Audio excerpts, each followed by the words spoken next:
मेरे प्रिय देशवासियों, मैं डॉक्टर मुकेश जैन, एक कारपेंटर जो हड्डियों की जोड़ तोड़ को मजबूत बनाता है, रिपेयर करता है। आप सबको मेरा नमस्कार, सत श्री अकाल, सबको मेरा आदाब। आप सभी लोग पिछले 75 दिन से इस देश नहीं बल्कि पूरे दुनिया के अंदर सभी लोग एक ऐसे परेशानी की दौर से गुजर रहे हैं जिसके कोई भी हल किसी के पास नहीं है। किसी को नहीं पता क्या हो रहा है, किसी को नहीं पता कल क्या होगा। हम सब परेशानी में हैं, चाहे वो डॉक्टर का प्रोफेशन हो, चाहे वो वकील का प्रोफेशन हो, चाहे वो रेस्टोरेंट का प्रोफेशन हो, चाहे इंजीनियरिंग का प्रोफेशन हो, चाहे किसी भी तरह का इंडस्ट्री हो। सभी लोग कहीं ना कहीं किसी न किसी तरह से परेशान हैं। इन 75 दिनों में हमने देखा कि लॉकडाउन 1, लॉकडाउन 2, लॉकडाउन 3, लॉकडाउन 4 और अब हम अनलॉक की तरफ चल गए। This is unlock 1। लेकिन नतीजा आपके सामने है।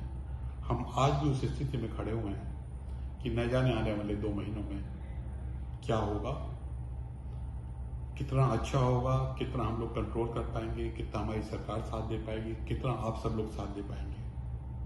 सच मानिए, जब ये बीमारी कोरोना आई तो जब इसके बारे में जानने की कोशिश की तो दुनिया भर से पिछले 2 महीने के अंदर 20,000 से ज़्यादा रिसर्च पेपर पब्लिश हुए हैं। लेकिन एक भी रिसर्च पेपर ऐसा ऑथेंटिक नहीं है जिसके बेसिस पे हम कोई भी कंक्लूजन निकाल के किसी को भी सांत्वना दे सकें। हम सब लोग परेशानी में हैं, अनिश्चितता का दौर चल रहा है।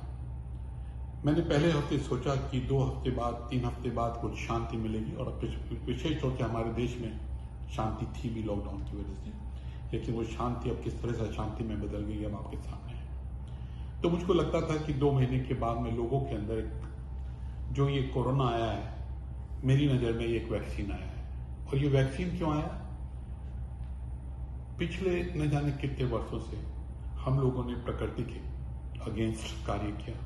हमने अपने जितने भी पशु पक्षी हैं उन लोगों के अगेंस्ट काम किया, उनकी जमीनों को हथियाया, उनको रहने नहीं दिया।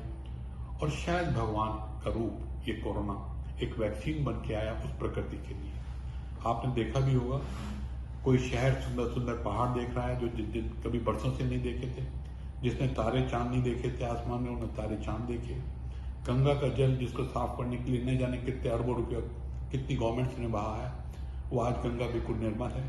तो शायद ये बहुत बड़ा वैक्सीन कुदरत ने हमें भेजा था। और मैं इसमें ये कहता था कि खाली वैक्सीन नहीं है, शायद मानवता को जगाने आया है और ये कोरोना हमको करुणा पैदा करेगा। लेकिन मुझे नहीं लगता कि अभी करुणा हमें आई। अभी भी हम भागे हुए हैं। जैसे ही लॉकडाउन शुरू हुआ है, हमने भागदौड़ फिर शुरू कर दी। हम फिर पुराने डरे पे चले गए। ठीक उसी तरह से सुबह आप किसी भी मुनि महाराज का कोई भी प्रवचन सुनते हैं, बहुत अच्छा लगता है, और घर तक पहुंचते पहुंचते शायद आपको कुछ याद भी नहीं रहता, आप फिर से अपने बिजनेस में तल्लीन हो जाते हैं। तो जो कोरोना से करुणा आनी थी वो नहीं आ पाई। मेरा आप लोगों से आग्रह है, इस बीमारी से, इस महामारी से कुछ तो सीख लें, हम कुछ तो प्रकृति का भला करें। बहुत जरूरी है। हम सबके लिए संभलने का समय है, समझने का समय है, तभी हम मानव जाति को आगे बढ़ा पाएंगे।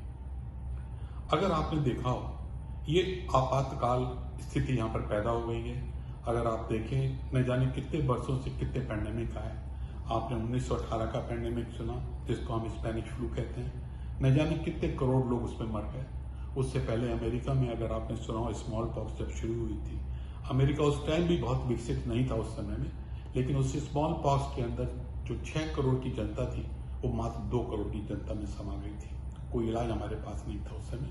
उस समय हमारे पास कुछ समझ भी नहीं थी, कोई एंटीबायोटिक भी नहीं था, हमको ये भी नहीं पता था ये क्या बीमारी है।